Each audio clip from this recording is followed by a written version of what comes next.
many world countries where the state preceded the nation.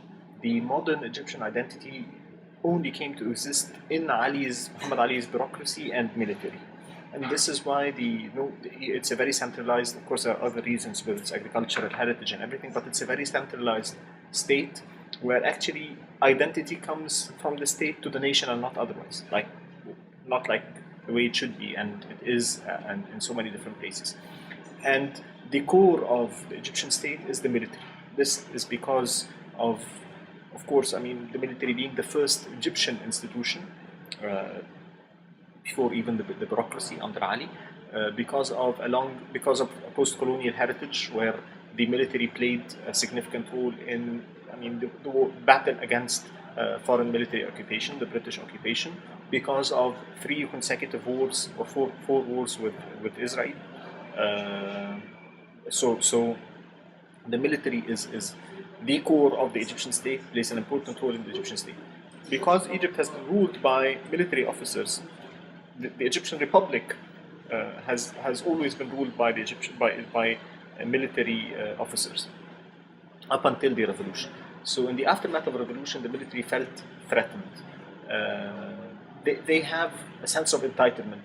They assume that they know better than all of us civilians, that we don't know that much, that we're not good enough to rule the country, that we will never be good enough to rule the country. They know better, and they should be in charge. They get to define what national interests are, what national security is, which is a very statist approach that people like myself, I mean, honestly disgust. But this has been the case for a very long time, and it's an assumption that the state comes before the citizens. It's an assumption that there is a state and then there are citizens. That state is not simply that national interest is not the interest of Egyptians. That there's Egypt and then there are Egyptians. So we can jeopardize the human rights and the interests of Egyptians for the well-being of Egypt. And then what is Egypt if not Egyptians? They never answer this question. So for that reason, they feel that they should have the upper hand. And part of having the upper hand is the military independence, which is not there in any democratic country. The Minister of Defense being appointed from within, constitutionally, you have to appoint him from within the military. He has to be a military officer. You don't see that in any democratic country. You don't see that in any place where actually people have sovereignty. And then there's also the National Security Council, which has a majority of military personnel, makes all decisions, strategic decisions for the country. And then you have the military intervention in domestic, of course, the immunity they have from supervision and accountability towards the parliament, towards the people's representatives, in terms of their budget, their spendings, corruption, so on and so forth. The way they have infiltrated the entire system, particularly on a local government level, all local government is controlled by former military officers. And then adding this also comes with the military tribunals for civilians.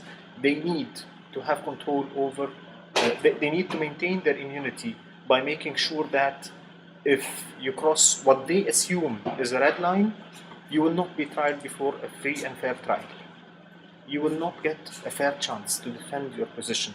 You will be defended according not to democratic values, but to their authoritarian values, to their judiciary. They claim that this is used or needed against, to combat terrorism and so on and so forth, is a very false claim. Because actually, when it comes to issues like treason, Azem, the Israeli spy, was tried before a civilian court, while people who have been tried before, who have faced military tribunals, are basically very vulnerable citizens, people from more popular classes, people who cannot, even today as we speak. So it's against, for instance, the Brotherhood members are not tried by military tribunals. It's the weaker components of the society whom you need to oppress to make sure that no collective action will take place. Those are the people who are most vulnerable. Those are the people who face military tribunals all the time.